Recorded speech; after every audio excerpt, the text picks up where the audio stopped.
This is going to kind of wrap up and conclude our discussion of the CADDIS analysis.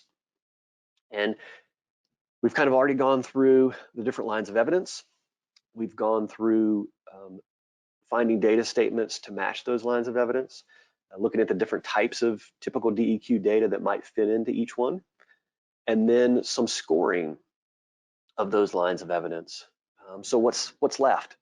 Well, our last few steps are to go ahead and decide what are the probable stressors, what are the likely stressors, possible stressors, and what are the non-stressors. And then how do you present your case in terms of, we've decided these are the probable stressors, how do you present that to stakeholders? And how can you provide the best case possible for those? So again, liking it to our analogy of a crime scene investigation, today we'll be talking about these last two steps: developing motive and timeline of the crime. So what that step is going to be is we're going to try to develop a conceptual model, or maybe called a causal pathway. So this is going to be a diagram that's going to hopefully show how sources of the probable stressors that we've identified, how sources of those are connected, kind of like links in a chain, to ultimately to impairment of the benthic community. And then lastly, we'll identify those probable stressors that will be targeted for the TMDL.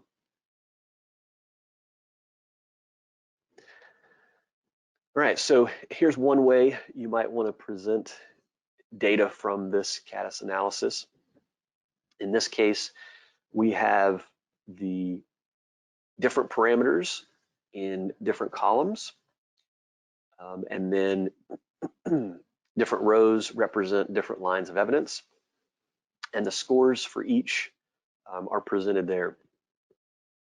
Now, typically, those with the most negative scores are going to be our non-stressors. Those with the highest positive scores are going to be our probable stressors. And then those in the middle that have very low positive scores are going to be our possible stressors. And we can categorize them in such a way. Typically, the ranges that I've used for those categories are non-stressors for negative numbers, possible stressors for 1s, 2s, and 3s. If the sum of all the lines of evidence are in that 1, 2, and 3 range, that's a pretty good sign that there were probably some supporting evidence and there was probably some refuting evidence for that particular line of, for that particular stressor, resulting in just a slightly positive score. And then probable stressors, I've typically categorized as those with above a +3 score. And depending on the amount of data we have, depending on the location, depending on the stressor, for some of these, we've had scores up, as high as the 20s and 30s. On the right here is some data presented, and this is actually data from Sand Branch up in the northern region. We just finished the CADDIS analysis for that pretty recently, and it was only one stream there, and so you could easily display the data in this way and ranking the stressors from lowest score to highest scores, and then categorizing them as non-possible and probable stressors. And in this case, we ended up with 4 probable stressors in this particular stream, which it's a very urban stream, a lot of different things going on. Sarah can attest to that. Lots of things going on in this particular watershed, and as a result, we ended up with 4 individual probable stressors in that case, and then a handful of 4 possible stressors as well. Here's an example from a James River tributary project in the Piedmont office. In this case, we had 6 different streams. And so this particular layout shows scores across those 6 different streams in columns, and then rows by the individual candidate stressors. In this case, for the different streams, we see different pictures, right? All of them had sediment as a stressor, but different streams also had a few other stressors as well. Notice that there were a few in the middle that are white with zeros. Those were individual streams where we didn't really have any data for those particular stressors. In that case, those were PAHs, PCBs, and pesticides. So we had a few streams where we had, for instance, PCB data, maybe PCB in sediments, PCB in water, but then we had a couple streams where we just didn't have any PCB data. So for that reason, we weren't necessarily calling it a non-stressor or a possible stressor. It was unclassified. So you may have to or need to do that in some cases as well.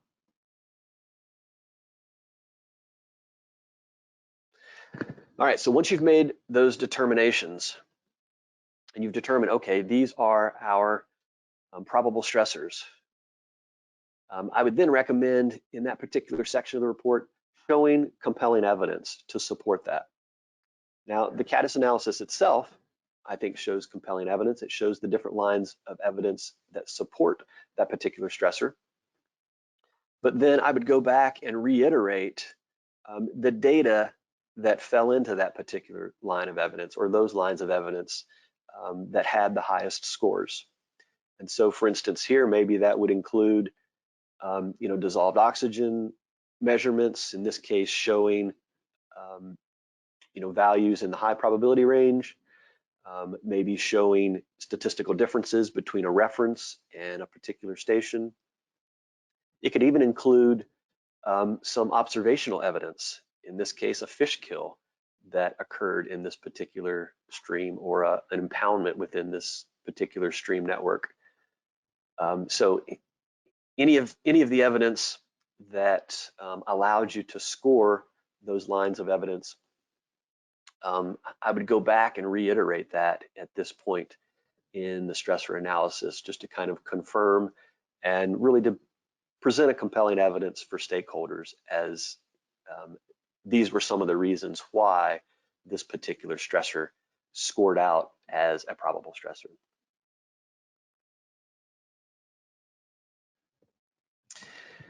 And this now is your opportunity to address contributing factors.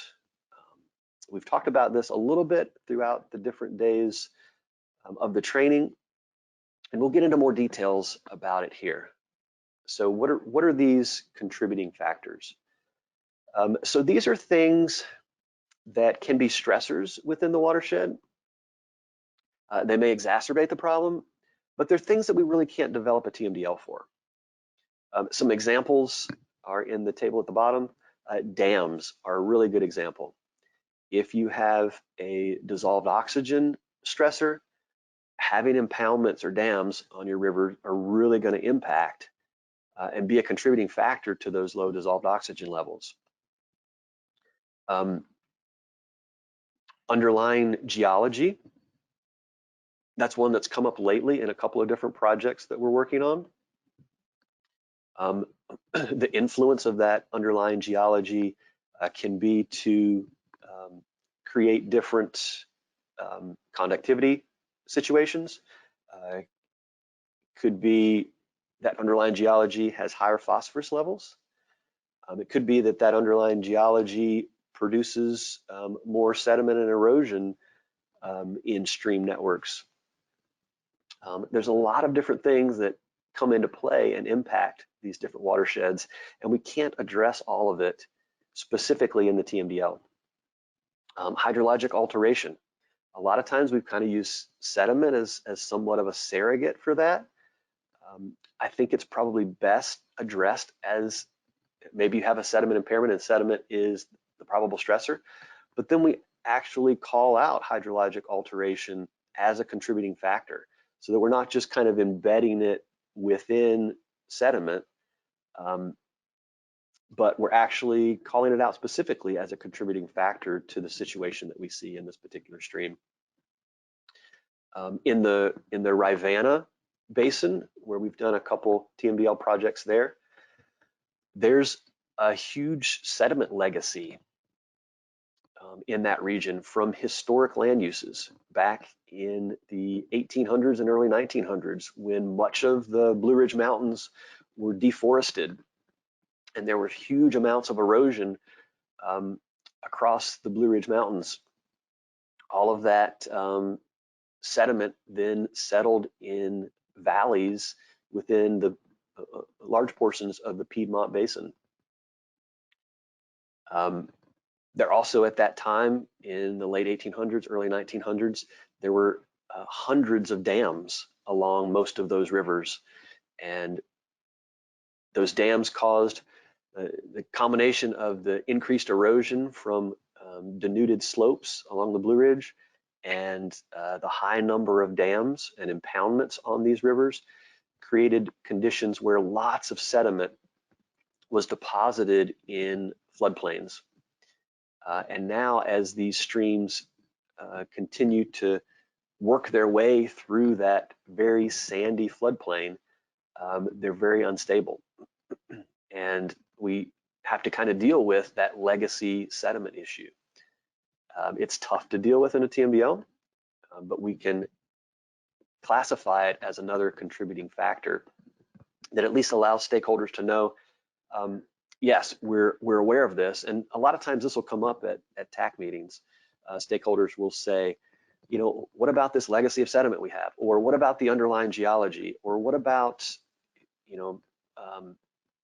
a lack of riparian vegetation? Many of those things, rather than saying, well, we can't really address that in the TMDL, we can say, yes, I agree with you. That is a contributing factor. And look, here's how we've included it into the TMDL and into the benthic stressor analysis. And in a minute, when we talk about conceptual models, we'll show exactly where it fits in.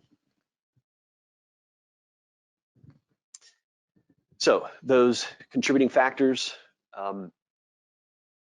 they can be things that we really can't address through the regulatory process. And also, we can highlight those factors that stakeholders feel that are important. Okay, and I think that does a lot to win trust and buy-in from those stakeholders as well. It also gives us a chance to address some legacy issues like dams that have been there for a while, channelization that's been decades in the making, legacy issues. And then the last step is we're going to connect the dots between sources, causal pathways, contributing factors, the actual stressor itself, and the impairment. And so to do this, we're going to develop a conceptual model like this. Here's an example of one, and we'll look at a few different examples and kind of talk through them. As I've developed them, I've usually used some color coding and some symbol coding to kind of distinguish between what are sources. And so the green at the top, those, in this case, this is for a sediment TMDL. And so those green, I'm not sure what the geometric shape is there, at the top, those are sources. And so where is sediment coming from in this watershed? Well, it's coming from watershed soils that get eroded off the landscape. It's coming from channel sediments, and it's coming from stream bank sediments. So those are the primary sources of sediment within the watershed. And then we've added in the yellow parallelograms other contributing factors. So things in this particular watershed that were important and contributed to the sediment impairment are things like land disturbance, those impoundments. In this case, we also had reports of maintenance on many of those impoundments and structures. And so reservoirs would be drained for a certain time period that introduced lots of extra sediment as the sediments that were on the bottom of this lake are now exposed, and rain events would wash that extra sediment in. We could account for that as a contributing factor. Historical dams, historical farming practices, and impervious area within the watershed, all in this case were contributing factors. And then the blue squares are causal pathways. So those are the actions that connect sources and contributing factors with the stressor, right? So how do channel sediments become increased sediment load? Well, through sediment resuspension. Okay, so most of those blue boxes are actually actions, increased velocity, erosion, resuspension.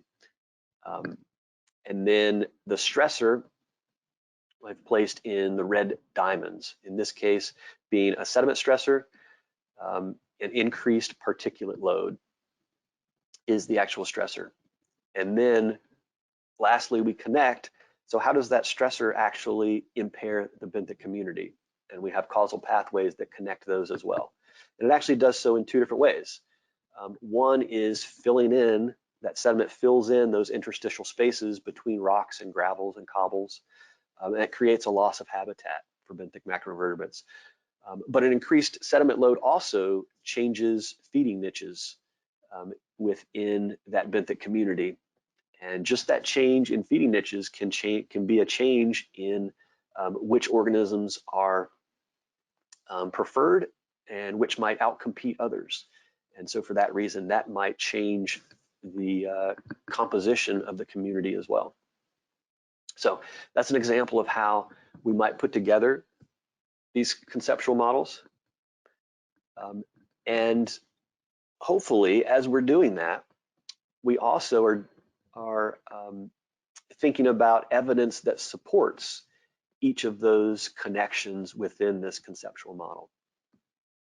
Okay, so for example, channel sediments leading to sediment resuspension. There might be some evidence from the relative bed stability measurements that kind of support that pathway is intact and that we actually are seeing that activity happening. TSS levels, right? So that could be support that we see an increased particulate load. If we have higher TSS levels that are maybe statistically higher than a reference location, well, there's evidence that many of these causal pathways are leading to increased particulate load. Over on the right-hand side, maybe we have some observations of accumulated sediments in the floodplain. Maybe we have evidence from habitat scores that riparian vegetation is very low. That could be evidence of stream bank erosion. Also, observations of that kind of provides support for that causal pathway being intact. If we go kind of down to the left, remember we had functional feeding group analysis. Well, that supports a change in the feeding niches that we're seeing impact the benthic community. Also, our habitat scores and embeddedness scores might be evidence to support that this particular pathway is also intact, that we're seeing fine sediments fill those interstitial spaces, and that results in high embeddedness scores.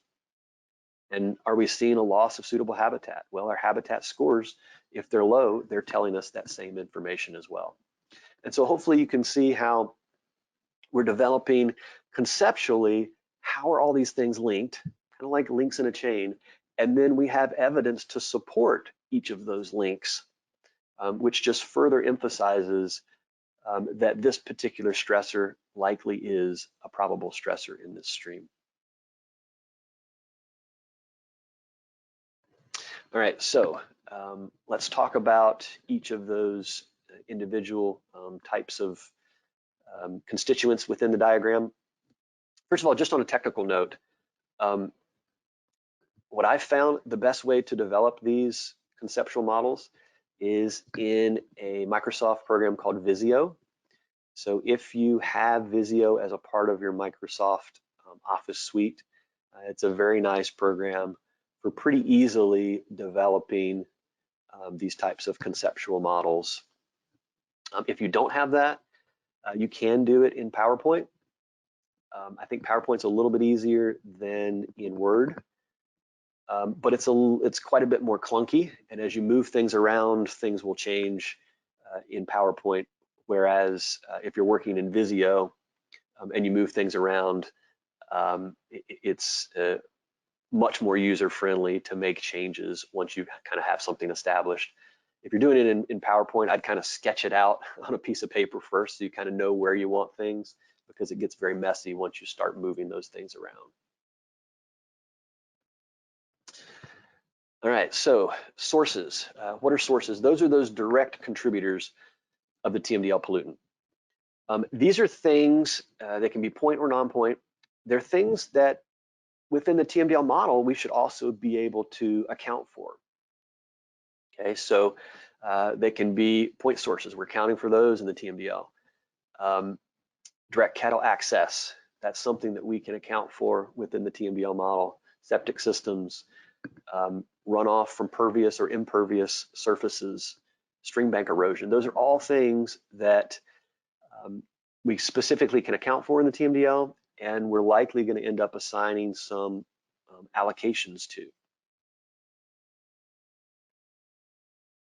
Contributing factors, we've talked about those quite a bit so far. Here's some other examples of some contributing factors. These we're probably not going to directly address in the TMDL model, okay? But we may be able to address them in TMDL implementation, because many of the best management practices that we might put into a TMDL implementation plan, while they may address the TMDL stressor, they may address other stressors, and they may address some of these contributing factors. And so for that reason, I think it's important to explicitly call them out in the benthic stressor analysis document, so that we've identified, yes, this is an issue, this is a problem, and in TMDL implementation, we can design specific remedies that might address them.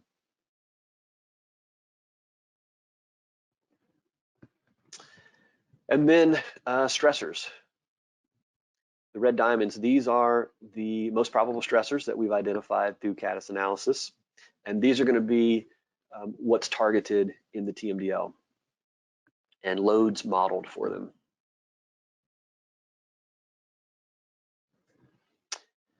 The causal pathways. So these are really mechanisms or actions that connect the sources to the stressors. Okay, most of them are action type words or mechanisms. All right, so I'm gonna walk through a few examples of some conceptual models that we've developed for different pollutants. I've kind of walked through this one already for sediment, so I won't belabor the point here, but here's a different sediment example. So this was for a different stream, and there's a few different things that show up on this one that maybe we didn't see on the last one. Here's one example, low slope. This particular stream had very low slope, and that was a contributing factor. The lower the slope, the more deposition you're going to get. And so that increased sediment deposition, which also can then, during storm events, can increase sediment that's resuspended. Okay, if you've got a very high slope stream, lots of that sediment is going to wash downstream. You're not going to have much deposition in those reaches, and so you're not going to have much sediment resuspension during higher flows. So that, in this case, was a contributing factor. Poor riparian vegetation. I don't think that showed up. Did that show up in the last one? No, it didn't. So this was another particular contributing factor that was important in this particular watershed that maybe wasn't as important in the last watershed. Okay.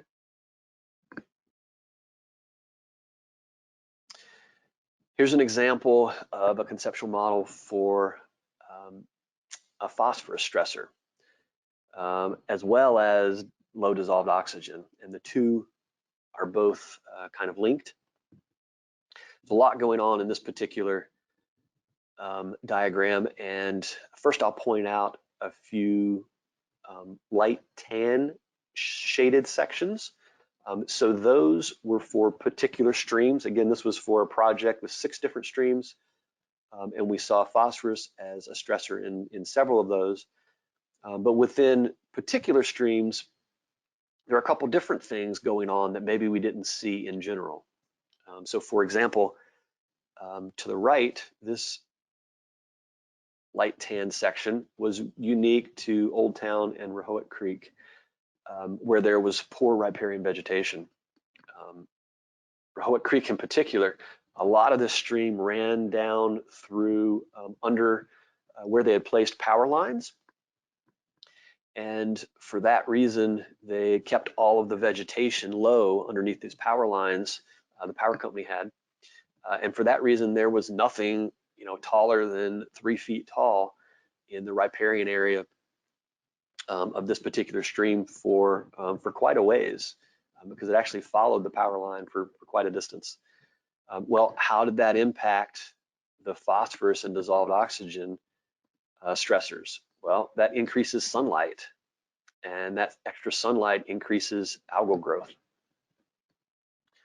On the left-hand side, this was a situation that was unique to Swift Creek. Swift Creek had several large lakes and impoundments, and those played a very instrumental role in phosphorus and dissolved oxygen, both by once you dam up a river, you're decreasing the velocity, and that's going to decrease aeration, which is going to impact dissolved oxygen. You're also increasing the depth, which does the same. You're also increasing the residence time and nutrient cycling of phosphorus within the lake. So whereas a stream, phosphorus during a storm event may move through that area relatively quickly, if you have an impoundment there, storm events can bring in phosphorus, and then they're going to kind of cycle, and the nutrient cycle is going to churn for a while within that lake before those nutrients move downstream. So what that means is an opportunity for increased algal growth within those impoundments. Damming up the lake also increases temperature. That can have the impact of both increasing algal growth as well as decreasing dissolved oxygen as well. So those are some of the particular contributing factors that were unique to several of those streams. And then in general, here now we have different set of sources, in this case for sediment, for phosphorus. We had diffuse sources, so this is just build up throughout the watershed. Maybe it's defecation from wildlife or pets, or could be any type of source, and that can build up on impervious surfaces and then through runoff lead to increased nutrient loads. Fertilizers that are typically placed on pervious surfaces, those can ultimately be introduced through groundwater or through runoff. We've got point sources, obviously, that can be direct contributors to nutrient loads. And then in this case, we had septic systems and sewer systems that could also contribute, particularly if, and in this case, we had aging sewer systems. And as those systems age, they become more leaky, and that exfiltration as well as overflows from the sewer system were another potential source of nutrients to the system. So again, here's another thing that the TMDL will set loads for point sources, but in this case, it's also addressing and making known to the city or the county that there are some issues with aging sewer system and overflows in this area. And so, are we making sure that we're addressing infiltration, inflow, and that aging sewer system as we're trying to address the phosphorus stressor? If we don't, if we're just handling it through our main tools for implementation, we might not see restoration of the benthic community if we still have large loads coming from exfiltration of sewers. as well as septic systems, making sure that we're fixing those failing systems.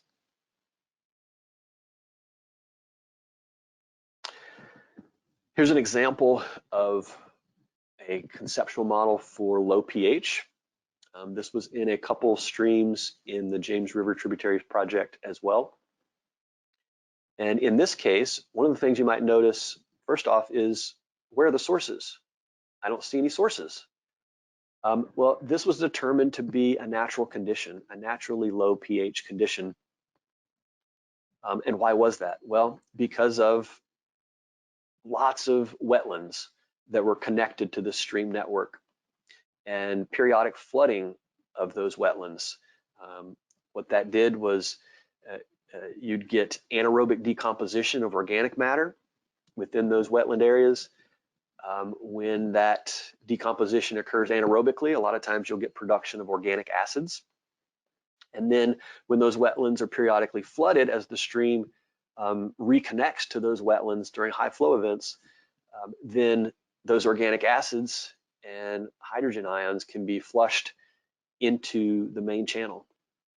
And that can create both conditions of high organic matter and low pH. That low pH can cause a loss of sensitive species. The high organic matter can then lead to decomposition within the stream and low dissolved oxygen conditions. So those are a series of pathways in these particular streams that were actually natural.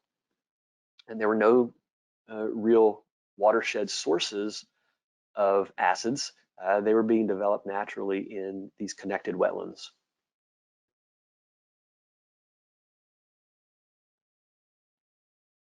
And then here's an example of total dissolved solids conceptual model. And in this case, this was for Sand Branch in the northern region that had high dissolved solids, high conductivity. And the way that was impacting the benthic community is through the toxicity of individual ions or osmotic imbalance, just from the high total dissolved solids load. Sensitive species in that case were being lost and impairing the benthic community. Where were those high dissolved solids coming from? Well, a number of different sources. Diffuse sources throughout the watershed. Roadway de-icing salts were important in this particular watershed as well. There was a quarry in this watershed, and their point source from that quarry formed the headwaters of this particular stream. And due to the underlying geology, naturally high conductivity in the underlying geology in this particular basin also added to those high dissolved solids contributions. There's a number of other point sources within the watershed as well, and combined between those point sources, lots of crushed rock and stone, lots of concrete facilities, and that exposed material provided opportunities for runoff and dissolving some of those materials and producing added dissolved solids within the watershed. So again, there's another way to connect where we see the sources of those dissolved solids, and then where we see some important contributing factors like the underlying geology of the region, and able to combine those together and show how they're working together to produce a condition of high solids and impaired benthic community. All right, so that ends that particular section. We've walked through the CADDIS analysis, we've scored things, we've come up with what our probable stressors are. We've talked about how to present that information and data to stakeholders. And then lastly, developing into kind of a comprehensive conceptual model that will explain how the sources of that contaminant, where they come from, and how they interact to cause the benthic impairment. And that's really the end of the process. So we'll open it up now for questions. Any questions you have in general. That's all the material I had for today. So for the rest of the time, we can address questions or we can have some discussion. Some discussion points you might want to think about are specifically on this topic. what are some contributing factors in the watersheds that you deal with? Are there some that I mentioned, or are there some that we haven't mentioned yet? Okay. The first question just rolled in. So contributing factors are accounted for in the actual CADDIS scoring in the causal pathway line of evidence, correct? So what that causal pathway line of evidence is let me go back to this slide here. Yeah, so what that line of evidence is do we have connections between all of these pathways, and do we have evidence that supports those connections? And so a high score for causal pathway would be when we're able to develop this causal pathway and we're able to see many different supporting evidence for the different links in that chain. Where we would give a low score to causal pathway in the CADDIS scoring would be, maybe we didn't even develop this, but we kind of have a conceptual mental idea of what the model is, and there's some break in the chain, right? Maybe we didn't see any change in feeding niche. Okay, that would be a break in that chain that could be a negative score for that particular line of evidence. Okay, next question. Do you think non-native species could be considered a contributing factor to benthic impairment? Non-native species in the stream? I believe that's what she's asking. I'm assuming. I think it could be, yeah. I mean, definitely on a biological level, they may be outcompeting native species, which could, take up position within a particular niche within that ecosystem and outcompete others from that niche. And those others, are probably native species. So yeah, that's one I hadn't thought of, but that could be a good example of another contributing factor. He followed up with the clarification. She's specifically asking about buffers. Interesting. Oh, in buffer. So non-native species in the riparian area. So non-native vegetative species. Yeah. I'm not sure about that because I'm not sure what the link would be. So what's the connection between that and the impaired benthic community?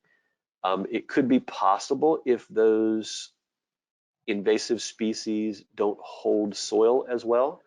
If they've got more shallow root structure, that could be a potential mechanism that could increase bank erosion and soil erosion. So I think what you would have to do is to decide what's the mechanism by which that contributing factor impacts the stressor that we're looking at, and that could be one mechanism if it has a more shallow root depth and doesn't hold soils in place as well, or maybe it's maybe it dies out in the wintertime, and so in the wintertime it's not holding soils, whereas maybe some native species they're going to be perennials, and they're going to hold soil all year long.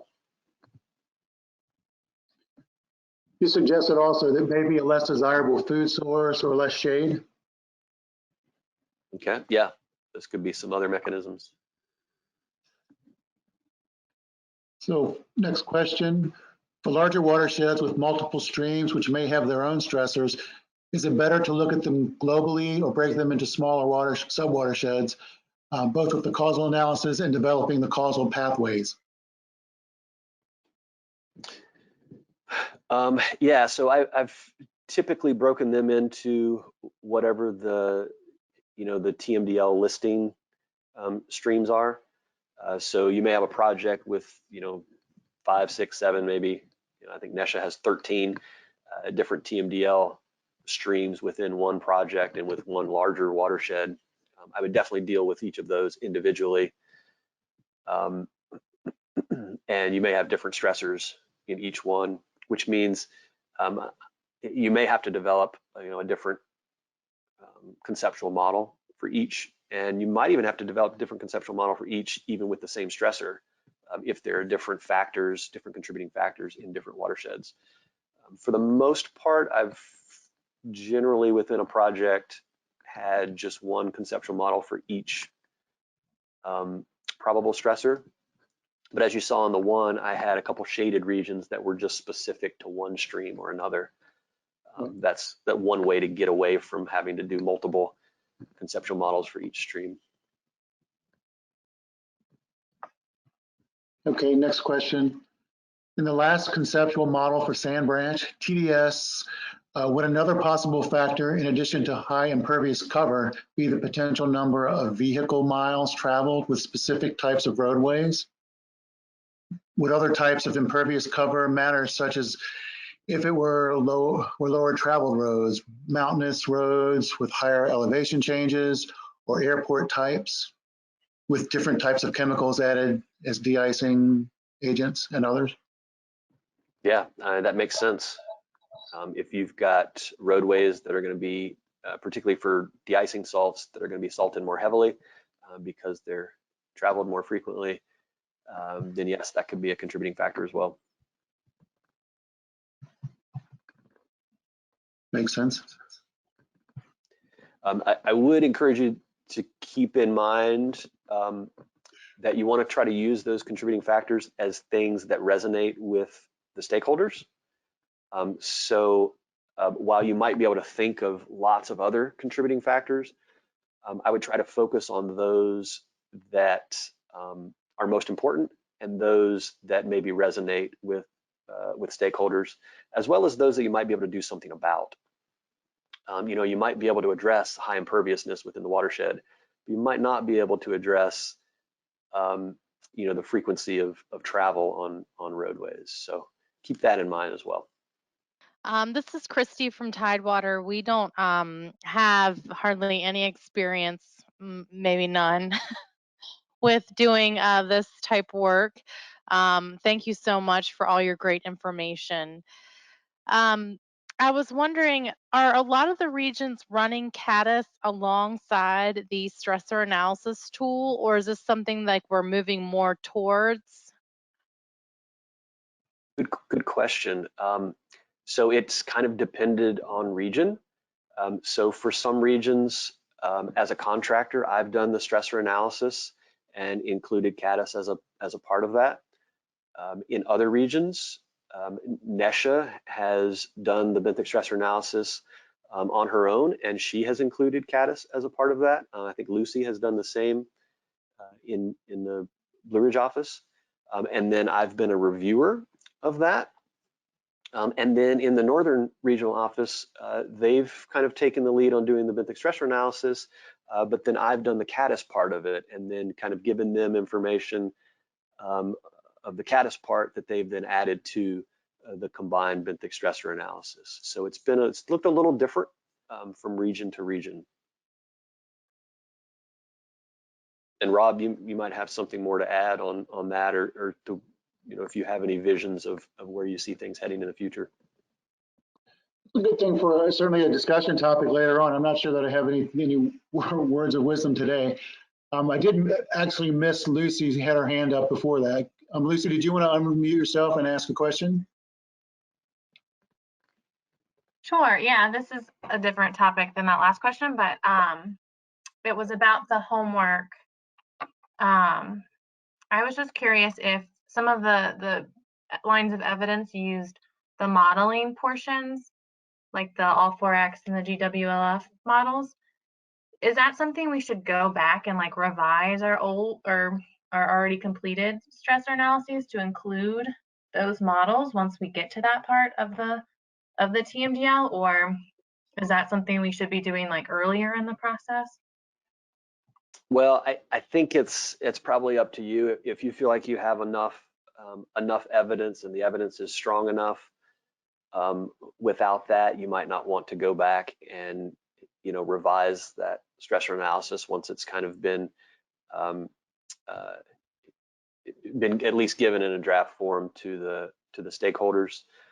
If it was a little shaky, maybe that could be additional evidence that you might want to include later. So it's probably up to you. There's a little bit of an issue there of the cart before the horse, right? We typically don't do the modeling until we've established what the probable stressor is. And so using that data and that information in the stressor analysis gets to be a little bit of a timing issue. But yeah, so I would say that's probably up to you. And I wouldn't worry about revising it if you already have good confident case with multiple lines of evidence. Thank you. Okay, we have a couple more questions that are rolled in. Do you think that identifying parameters like PCBs as unclassified might cause stakeholders to grow unnecessarily concerned when the issue is really a lack of data? I mean, I guess the alternative is we don't say anything about it, but that doesn't change the situation, right? I always err on the side of transparency, and so if we don't have any data for it, we say we don't have any data for it. Now, in some cases, it could be that maybe we don't have any data specific for PCBs, but we still may have some lines of evidence that support or refute it. It could be that if in downstream reaches, so say maybe you're a tributary to another river, and you have PCB data on fish in that lower river, if there's no PCB impairment there, you can probably assume that you don't have an upstream PCB impairment either, because those fish travel and those PCBs would move downstream. They would be more accumulated in larger fish in those larger downstream rivers. And so you can perhaps make the assumption that it's not likely to have a PCB impairment there if you're not seeing it in lower rivers within that network. So that's a case where you don't have any specific data there, but you still may have a line of evidence that might refute PCBs. Right. We have a follow-up question to the Sand Branch one. So if we determine that the vehicle miles traveled have an impact, would that eventually relate to a change in development or mitigation strategies in advance of interstate expansion or BMP types for already impacted streams for a different source or stressor, potentially adding a new stressor to an existing TMDL area for benthics impairment? Wow, a lot there. Again, I would say if that's an issue that's important to the stakeholders, to include it. If it's important to the stakeholders and if it's important to the system. How it's dealt with from that point on, it's probably not dealt with specifically in the TMDL modeling, and it may not be specifically dealt with in the allocations or in TMDL implementation. But if that's something that stakeholders feel strongly about, they may be able to use that documentation of that contributing factor. They may be able to use that in other initiatives that they have, which might be comprehensive plans for the county and their plans for growth and development within the county, and they could have something published, right, that says this is a contributing factor in the area that they may be able to use in some other context that could be useful to them. So that's kind of the way I would see it. That makes sense. He actually followed up with a statement that he was not specifically relating it to the benthic stressor analysis development. So that makes sense. Looks like they're questioned out, Robert. All right. Warn you out after 4 days. I don't blame you. Well, it's been fun. I hope you guys have gained something from it. I hope it won't be the end of these discussions, but maybe a springboard for future discussions. I think there's probably lots of things that we mentioned that could result in maybe some changes in planning. I know Nesha was saying before the call today that she was going back and looking at data that she was ambient data that she had available for benthic reference sites within her region, and probably planning on trying to collect more ambient data from those sites that will help in future benthic stressor analysis. So I think that's the type of thing that I was hoping would come out of our trainings over the last 4 days. And I think there's probably many other things that could be some outgrowths of it, as well as ongoing conversations. So I'm happy to be involved in those conversations as much as you'd have me. So thank you. Thanks for your attention, everybody. I really appreciate it. Thank you, Robert. You've done an excellent job for everybody, and I appreciate all the attendees who have participated for 4 days or some portion of that. Thanks a lot to the panelists and the folks that have been answering questions over the last few days, and thank you all very much. Thank you.